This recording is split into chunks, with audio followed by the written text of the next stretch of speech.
Well, good afternoon and welcome to the ACCSC webinar on essential workforce skills. We're gonna get started in just a minute. We're letting some folks just kind of filter in here as the webinar goes. So probably get started just again in about just 1 minute.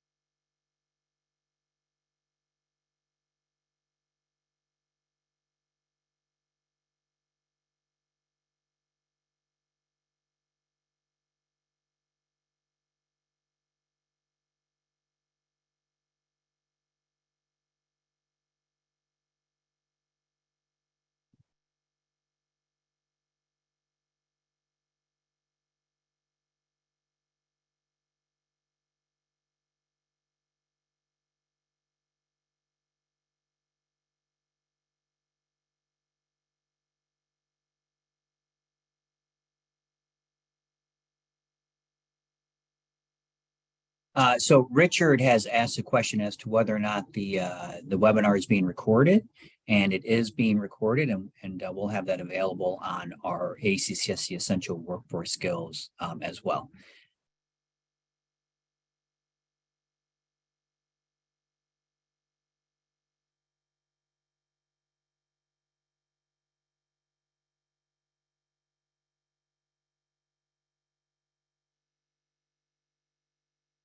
And Richard said, great. So, all right. Well, looks like some folks are filtering in, so we're going to go ahead and get started.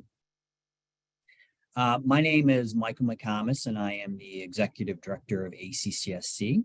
I'm sure I've crossed paths with many of you, either out in the field at your institutions or at one of our conferences or workshops. And I'm thrilled to be able to welcome you to this webinar, but also to talk a little bit about our newest initiative here at ACCSC about brand new certification program for essential workforce skills. Just a couple of house cleaning things right up front. We're gonna, I've got Karen and Michelle here. We're gonna, keep it fairly informal. This, is really just about trying to share information. So if you've got questions or comments, we do have a Q&A function. There's also a chat function as well. So we're going to try and monitor that. They're going to try to monitor that for me. They'll throw a piece of popcorn at me or something to get my attention if there's a question that's out there. Like I say, pretty informal. We're really just here to try and answer questions and get you information as you might need it about this new initiative that we've launched. So without any further ado, I'm going to go ahead and share my screen and kick us off here. I'll just make sure. Michelle, can you see that all right? Okay, fantastic. Michelle's here in the room with me. She's my backstage. She's got a camera crew over here with a crane and a microphone and everything else. So we're going to pull this thing off without a hitch. So we're going to talk a little bit about essential workforce skills, the recognition of those kinds of skills, and about what ACCSC is doing to try and promote that. And so I'm gonna kick it off with a question, and that is, what are soft skills? And we talk about and probably euphemistically use that term quite a bit, and I'm not sure exactly what it means or if it means the same thing to all folks. So I'm gonna start off with a poll, and you should be able to see some of these poll questions. When it comes to soft skills, like I know exactly what they are and can define them. I know soft skills when I see them and can talk about them with, some certainty. I have a general idea of what they are, but, can't really define them. And then lastly, soft skills. Who needs them? Just give me a bigger hammer. Just trying to get a sense of where, people are. So go ahead and take a few minutes and just click one of those where you think that you land on that poll. We've had a whopping 20 of 72 people participate. So we'll just give it another 30 seconds here or so and let folks kind of throw their answers out there.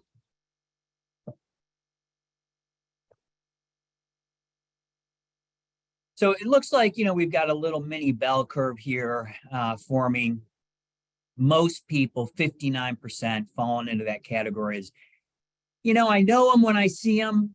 I can talk about them with some certainty, but I maybe can't really define them with, any kind of exact certitude. And even the, euphemistic definition or phrase that we use in terms of soft skills doesn't really say a whole lot about what they are. It says more about what they are not than what they actually are. And what they are not are the kinds of hard skills that are taught, the technical and the hands-on and those kinds of things. So, still ranging here about 58% saying that, I know them and I can talk about them. And so that's where we are with regard to those polls. So that gives us, a little bit of sense of where we are. I think I need to stop sharing that. Okay, so we can move on to the next thing. And so we're going to start with maybe this is not a definitive definition. This is not the definition, but it's a working definition. It's a place to start. Because it's really, these kinds of skills that we're going to talk about are skills that are necessary for all kinds of components of our lives. But the field that we work in is in education and in workforce education. And so when we talk about and we're trying to define what these skills are, they're really the set of skills necessary to continuously succeed in the workforce. Outside of the hands-on and technical skills, what are the things that set some employees apart from others, some people apart from others? And again, many of these apply in your personal lives and in your work lives. They're really in a lot of ways just about relationships, identification and building, but and also self-reflection and knowledge. But all those things are worthwhile for the work that we do in helping students to be successful in the workforce. And so as we started this initiative, that was what we were trying to really work on is identify, well, if these are the skills necessary really for people to be successful, then they are essential. They're essential workforce skills. They're the things that again are the difference makers, the differentiators.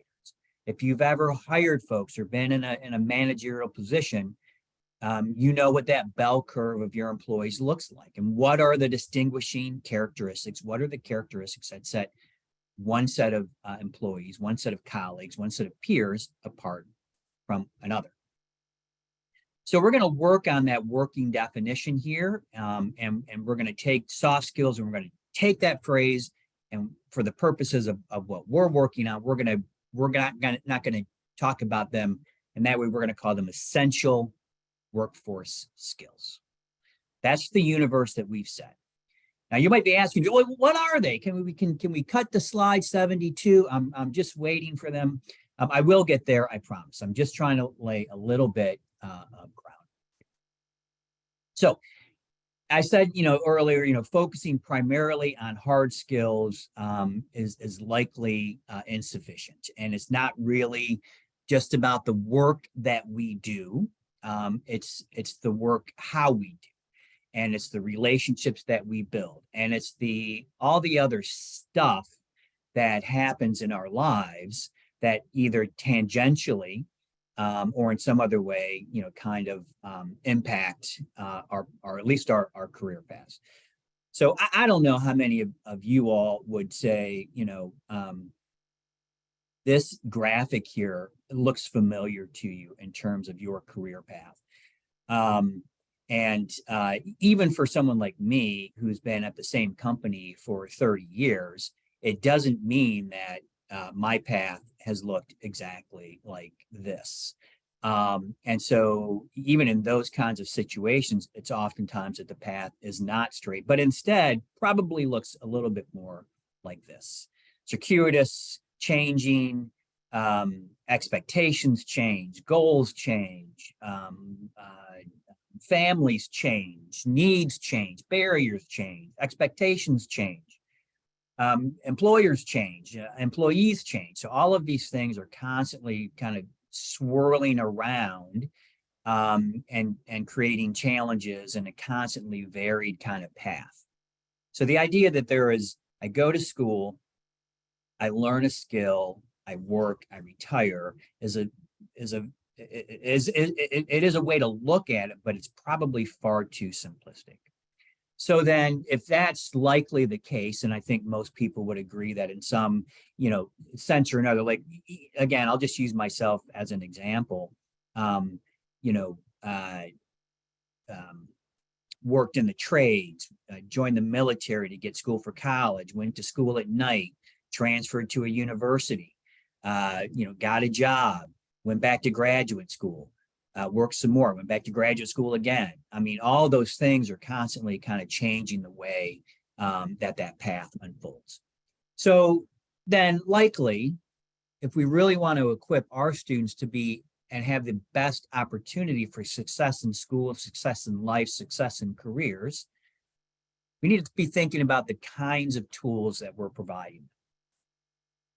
And so is there an opportunity for high functioning, highly effective institutions to think about the ways that we provide those tools to students, building those relationships with students, not just for the time that they're in your building or in your curriculum, but for an opportunity to build a lifelong network that supports those individuals long term. Now, I've been doing this, as I said, close to 30 years, and I've talked with lots of institutions, and I've talked to lots of faculty members, and I've talked to lots of students. And I hear institutions say, "Oh yeah, well, we address soft skills," and the response might be, "Well, how?" We get a range of responses. Well, we listen to what our program advisory committees say, and we try and do some mentoring, and we try to do some modeling, and we work on some things. But what confounds me about that approach is we keep getting the same responses and the same feedback from the employment community. I think probably from the date that somebody first hired somebody else to do something. The first time, somebody hired somebody else to build them fire out on the savannah, they probably had a complaint about it. And so about the way the employee did it, or the way they communicated about it. Or the way they listen to the instructions for how to do it, or whatever the case might be. So, with this kind of feedback of 92% of of executives saying that soft skills are equal to or even more important than hard skills. Even in a field like accreditation, like I would say, I can teach folks accreditation. I can teach folks the standards, and I can teach folks about our process and our policies, but I can't necessarily teach them some of the other skills, whether they be communication skills or professional time management skills or goal setting skills or self-management, personal finance, things of that nature. And so they're far more than just kind of the, we want folks to communicate better, because that just doesn't get down to it. So then, what are these skills? If we hear from institutions, we hear from schools and programs, yes, we are doing this, then, what I would like to know is, so where are they? And can we see where they are? And that's really how we began the framework for creating high quality programs that touch on these three components of program design and delivery. Technical competency, which in my experience, ACCSC accredited institutions excel. It is a bell curve, but for the most part, technical competency is exceptional. Academic competency, meaning that there's curriculum, there's study, there's faculty, there's interaction, there's opportunity for practice, there's opportunity to review, opportunity to demonstrate, all the components of a good quality academic program. Our standards cover both technical competency and academic competency very well. The third element, the third leg of that stool really is workforce competency. And again, while there are many assumptions that it would flow from my technical competency, or that it would flow from the fact that I went to school, that may not always be the case. And I think, as most institutions, you would attest that the range of students that you get varies significantly. So then how can we think about workforce competency and how we can address that other component of student success? And so ACCSC has developed a programmatic certification program. Now, let me just say right up front, it is completely voluntary. This is not, don't start freaking out and say, oh, ACCSC is going to now require us to go through this. This is completely voluntary, and it is completely programmatic. What we are offering to institutions is an opportunity to take your programs through a third-party evaluative process that has established areas where you can demonstrate as an institution that particular skills are embedded within or within curricular and co-curricular activities within your institution. Now, there are 6 essential workforce skill competency areas. And as we were focus grouping this and we were designing it, we found, well, maybe not all 6 apply universally in all programs. And we can let institutions make some choice about that. So there are 2 levels. There's level 1 and there's level 2. Level 1 is you demonstrate those skills in 4 of the standard workforce skill competency areas. And level 2 is you hit all 6. We have, I'm very proud to say, we have recognized. Can you see that, Michelle? Did that go through? I changed my screen. Okay, so maybe I need to stop sharing and then reshare. Sorry. So we are proud to announce that we recognize Commonwealth Technical Institute as the first school with an EWS certified program. And they achieved all 6 areas in doing that. So, we took a group through and opened up some beta testing and some opportunity, and we're just thrilled that Commonwealth Technical Institute was the first to go through this and earn this certification for its building maintenance program. So let me go back and share the presentation again. Okay, so 6 areas, 4 areas, you'll have an opportunity to choose. The 6 areas, competency areas, are self-management skills, communication skills, people skills, analytical skills, planning skills, and career management skills. So those are the 6 primary competency skill areas. Now, what we've done And we've worked a lot with Max Knowledge, and we've worked a lot with Career Prepped. Not that you have to use those products necessarily, but they've helped us develop these programs and with a lot of hard work and a lot of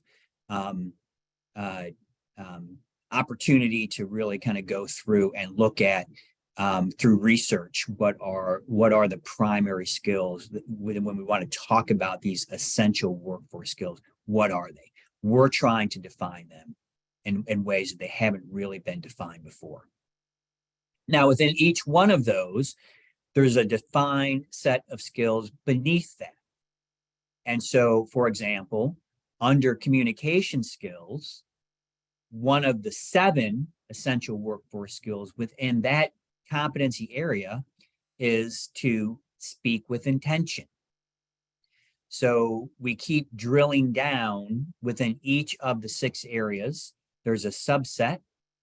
So communication skills, one of the 7 skills within that is speaks with intention. And then that then is further defined more granularly with skill ability statements.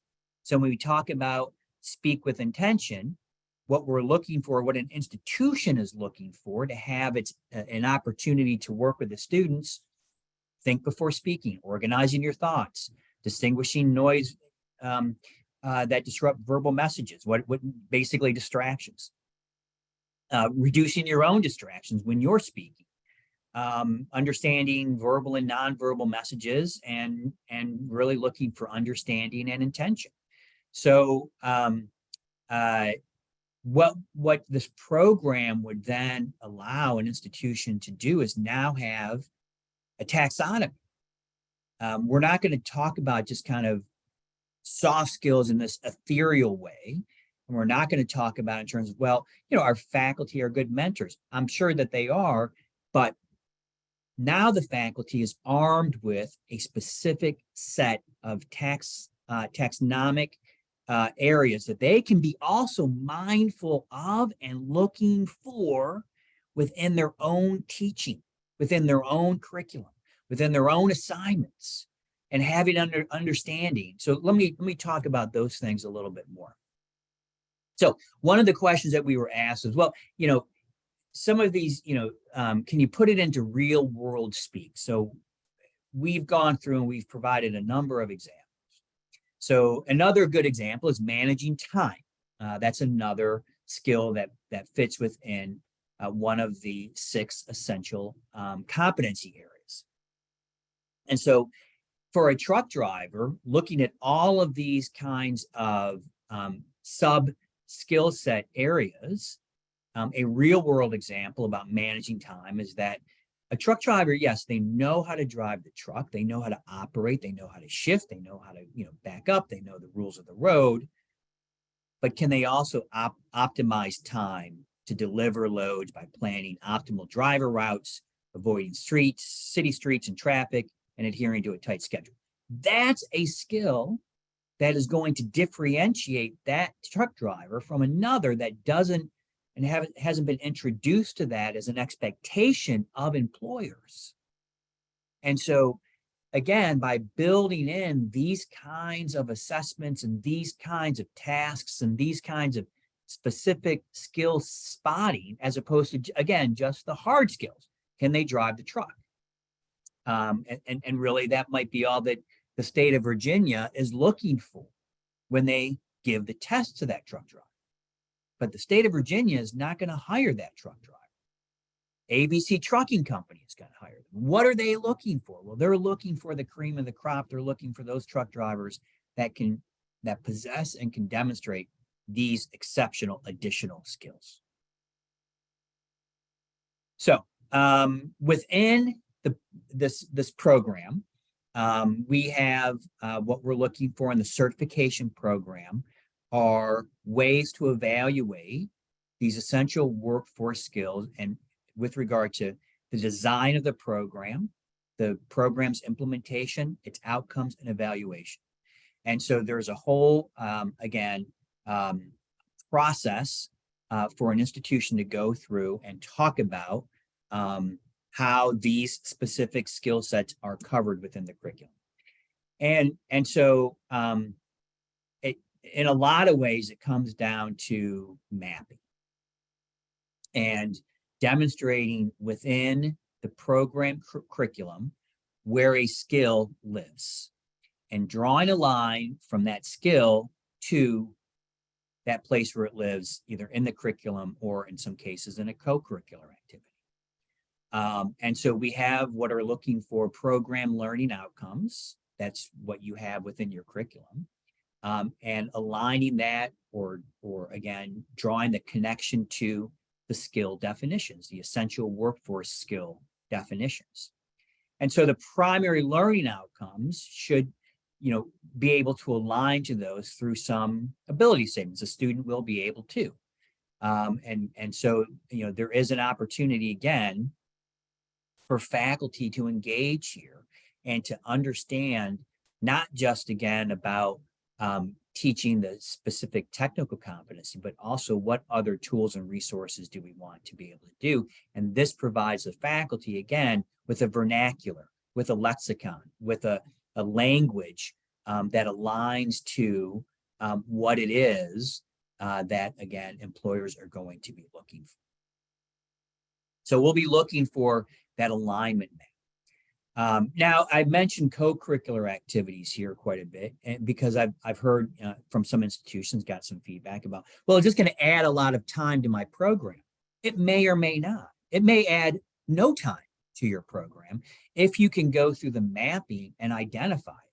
But you may also find that, well, there's real opportunity here for us to think about, maybe in a co-curricular way, ways that we can support student success through our own program.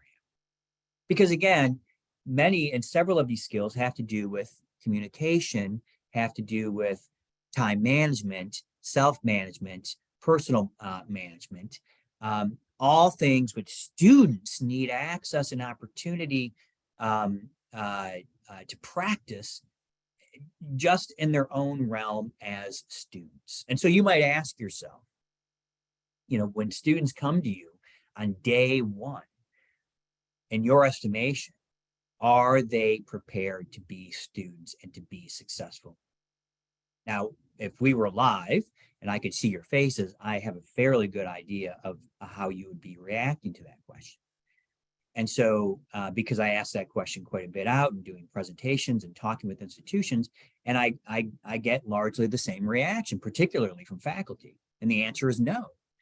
And so I guess what I'm left with is the question of if we can at least somewhat agree that students are not necessarily equipped or ready or have the experience to be college level students on day one, and that some of the barriers that prevent them from completing the program are due solely to the fact that they're not really prepared to be students, then why not try to figure out a way to equip them with the tools that can help them to be not only successful students, but also successful later on in the workforce.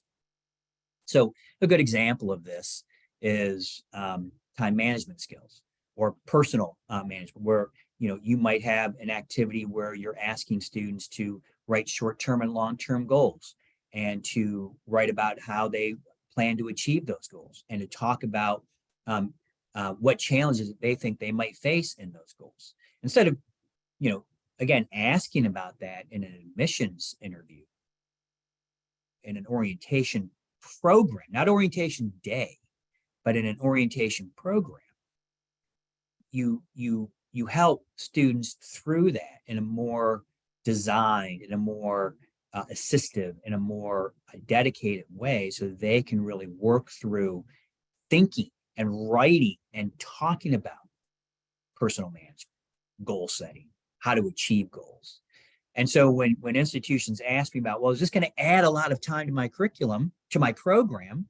It may or may not, depending on where you are now, but you may see value in doing something like developing a 2-week, 3-week, 4-week orientation course that goes along with your program that students go through in the first module, semester, whatever it is, within your program, where you can begin to really hone in on many of these essential workforce skills and begin to introduce and develop and give the schools access, or the students access and opportunity to think about those kinds of things very early on, instead of waiting for the challenges to occur, which we know that they are likely to, then finding ways to do that in a proactive way that provides students with their own set of tools that they may be able to self-manage their way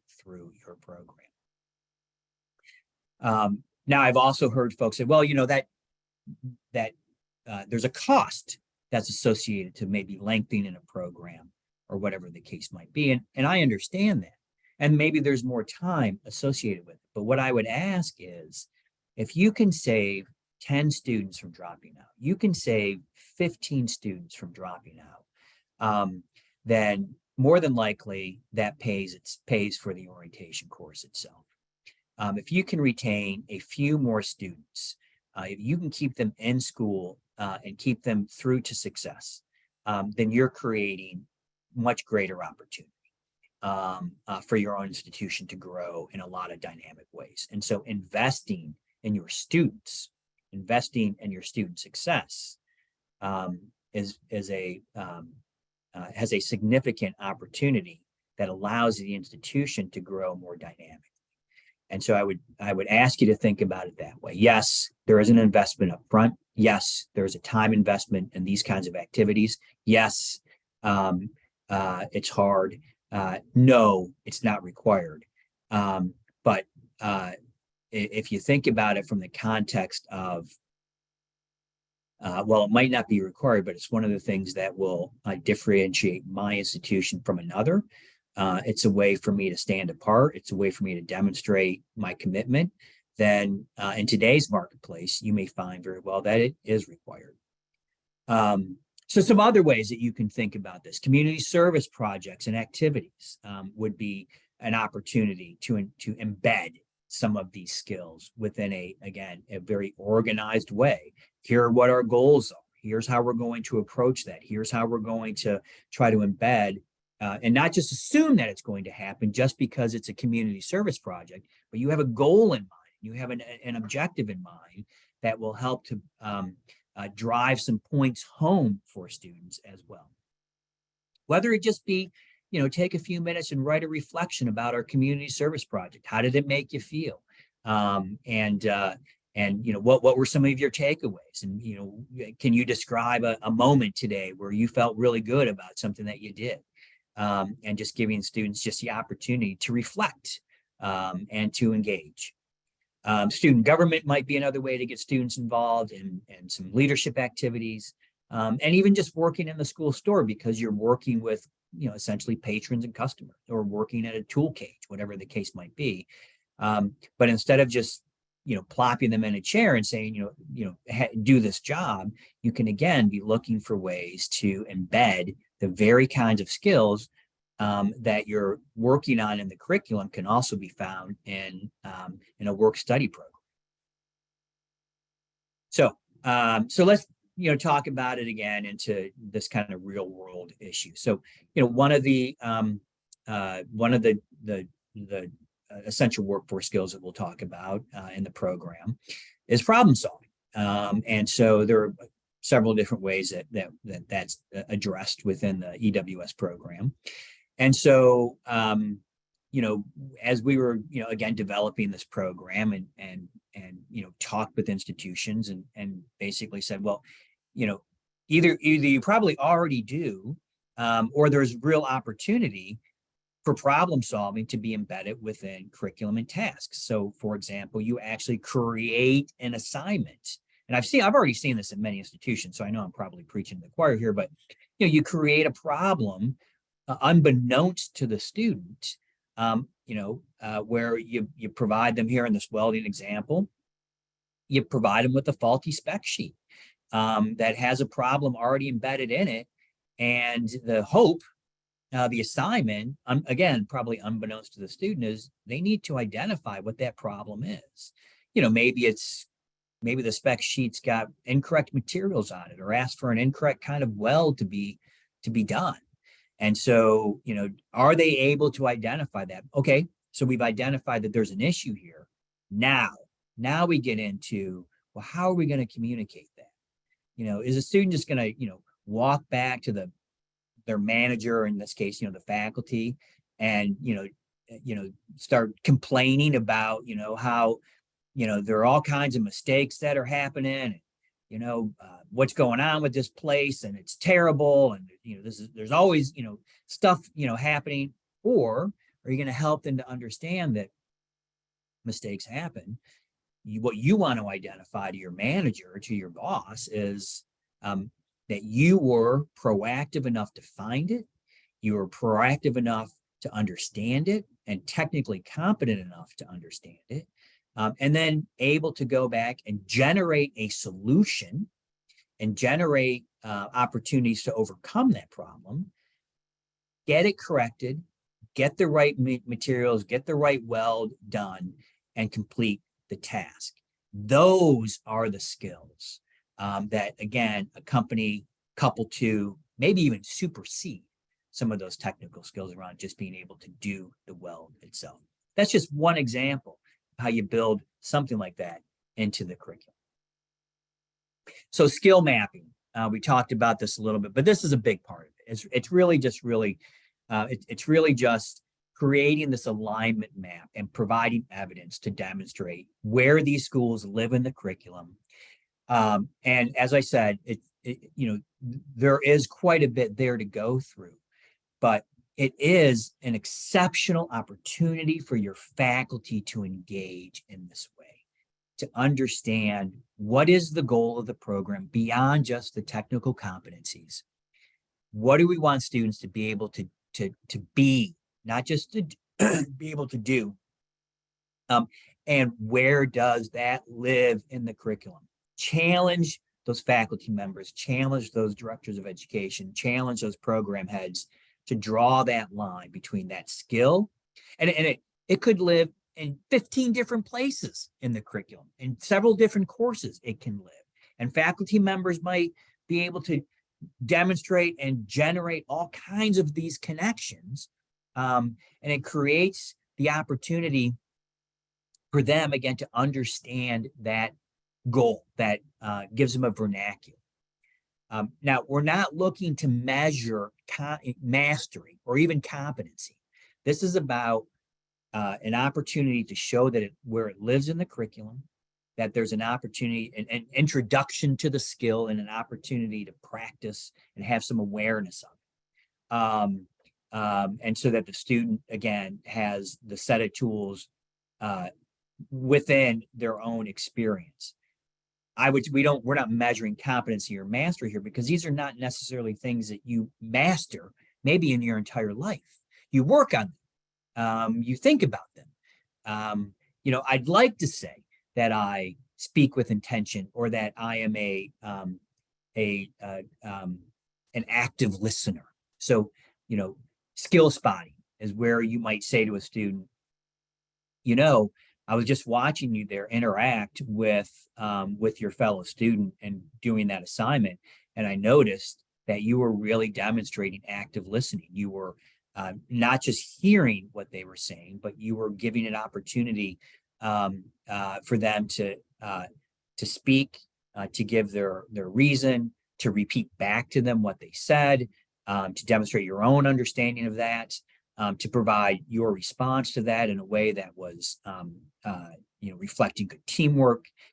So now we have this opportunity for the faculty to engage with the student and to identify and to introduce and to give opportunity for practice and to praise when they see it, because everybody understands the terms that we're looking for here.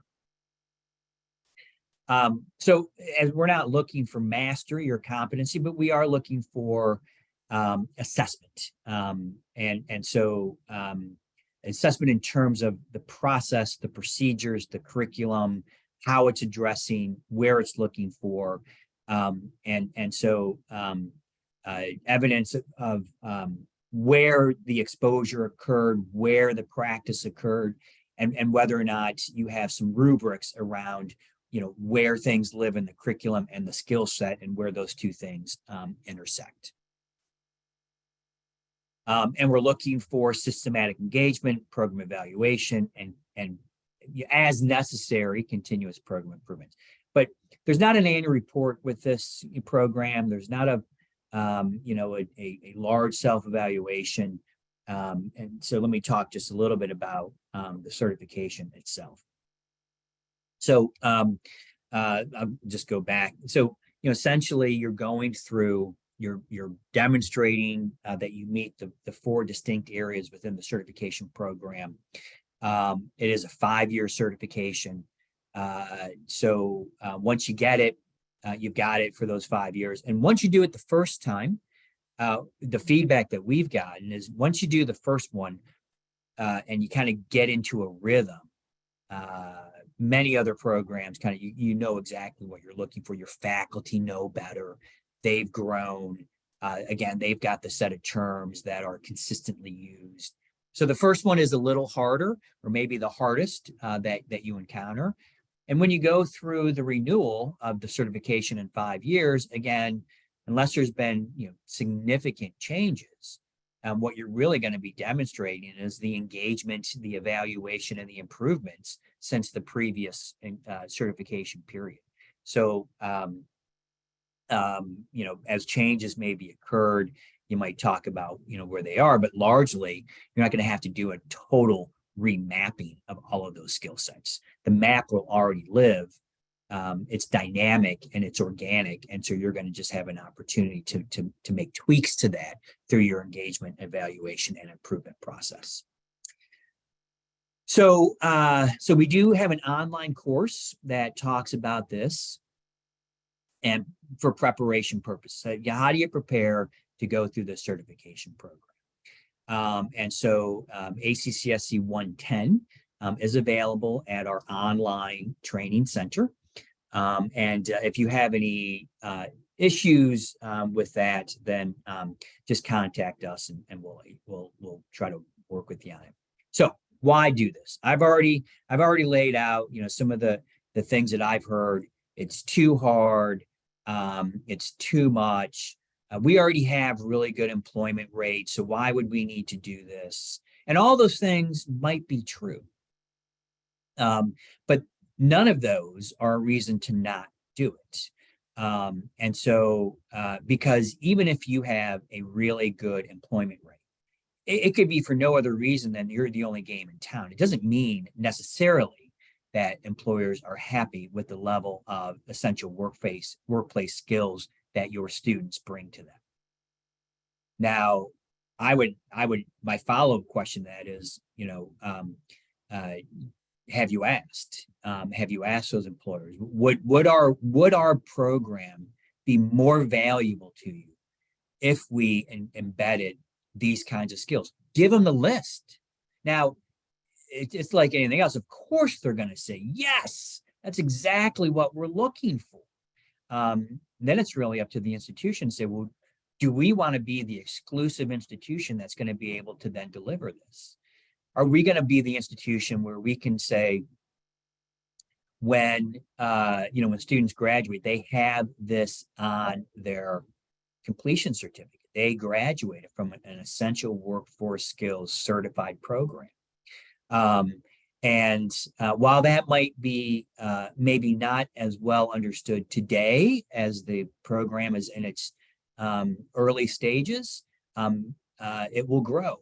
There's hardly a week that goes by that I don't see another article about these kinds of skills either being added to programs or certified or assessed by other bodies, or just employers asking for them.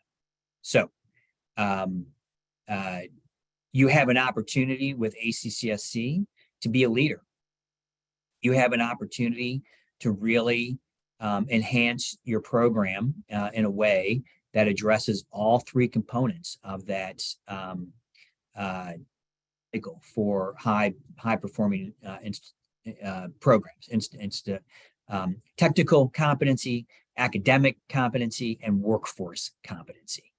And so, hitting on all three of those areas is going to make your graduate pool more employable. Does that make it easier for career services? Probably so, because you're going to be talking about this from day one with your new students as they come in.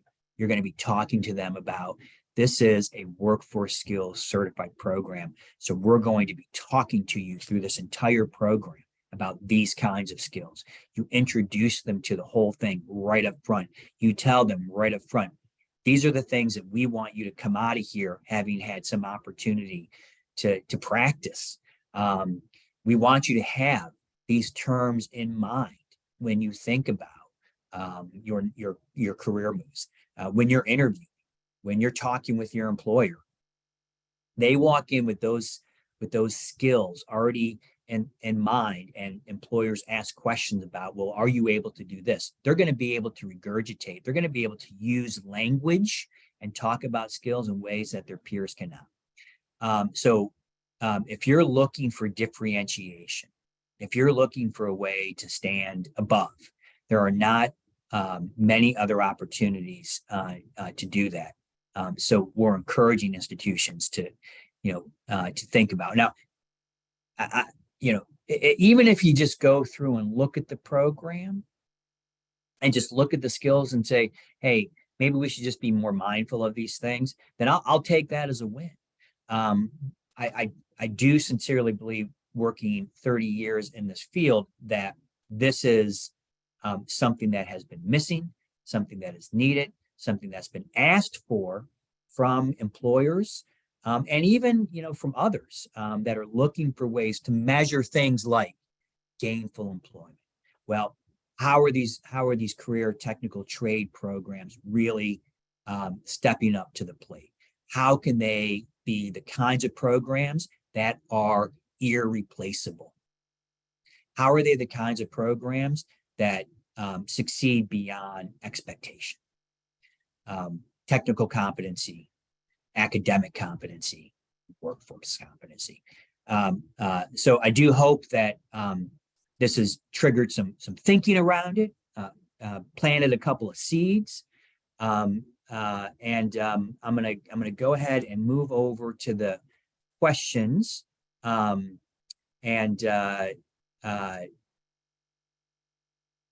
go to the chat.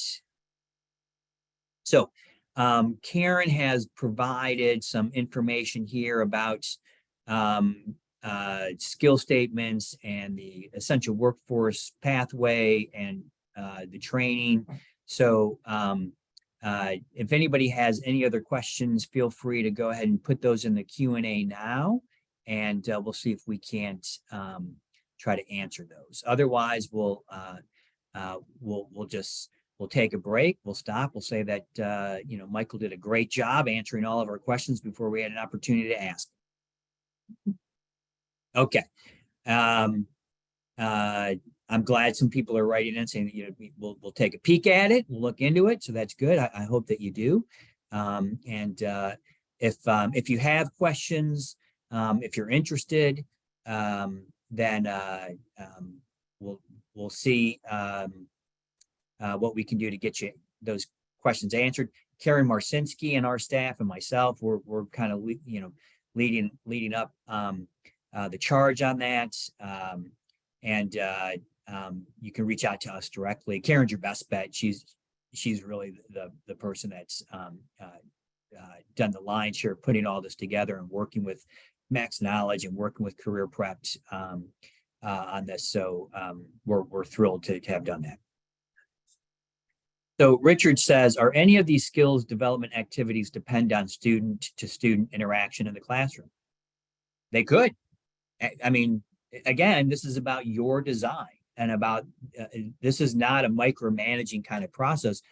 We're looking for a myriad, a variety, a cornucopia, a plethora. I'm sure I could come up with a couple other synonyms, but ways for students to express these skills and have introduction to them.